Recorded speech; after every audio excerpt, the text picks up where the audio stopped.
Oh, thank you, Deputy Speaker, and thanks to all the other members of the chamber for allowing an extension of time. Can I reiterate the member for Fisher's contribution in saying that it is unusual to have a motion that is supported by both the major parties, but can I also say that this is a motion that I think is supported right across the parliament. We do have former Senator Janet Rice here from the Greens.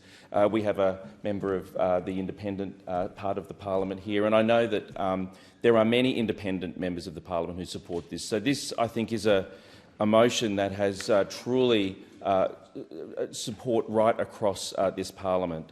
Can I also say that it's quite unusual to have the gallery packed in the Federation Chamber, and I want to acknowledge all of the people here, including Mr Akama Singhi, but also all of the the monks and all of the people from the community who have come here.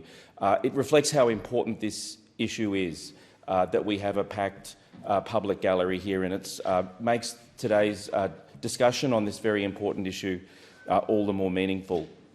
And in acknowledging the people who are here today, can I also acknowledge that a number of the people in the gallery visited me and a delegation today in my office, and I found the young people in particular who are here championing these issues so eloquent, so thoughtful, so powerful, and I found myself to have been educated today on so many aspects of these important issues. And finally, can I say that my own electorate has a very significant Tibetan community, and so can I speak to the people in Fraser and Melbourne's broader west from the Tibetan community. I want to reiterate the comments from earlier speakers that I've read with great concern reports of assimilationist policies by the Chinese government.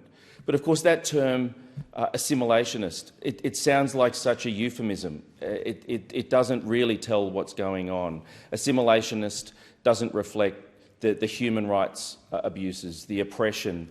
It doesn't reflect the fact that individuals and families and communities are having their lives affected, their lives torn apart. So I think we really do need to speak to the heart of this issue, as other speakers have. We are talking about human rights abuses. We're talking about the abuses of individuals and families, of young people, of communities. And so that's why it's important that this motion bring this to the fore and do so in a cross-party way, and do this in a way where we can all stand as one. I just wanted to highlight the boarding schools which have been raised with me again today in the delegation that visited me, people who have direct experience of family members having to attend these schools, of people who, young people, people under the age of 10, who are not allowed to speak their own language, who are not allowed to celebrate or understand or learn their own culture.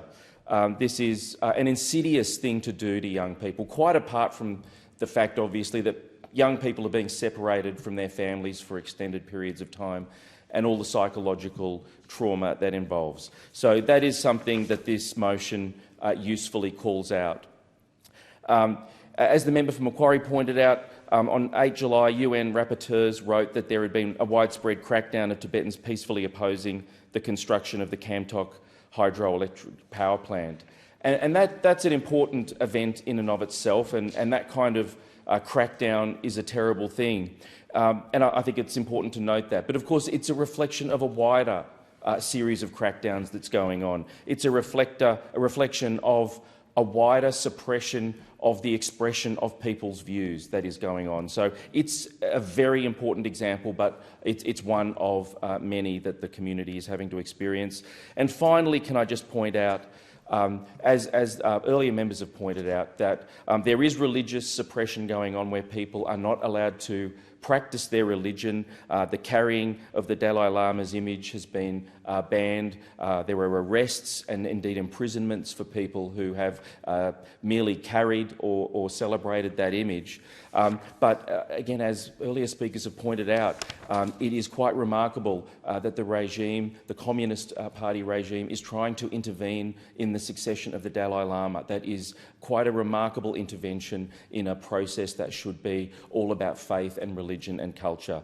So I just in summary would say thank you to the mover and seconder of this motion. I'm very pleased to be able to speak tonight in favour of this. Thank you so much to the delegation, to the leaders who are here, to the young people who are here, and I very much hope that this motion raises the profile of a very important issue.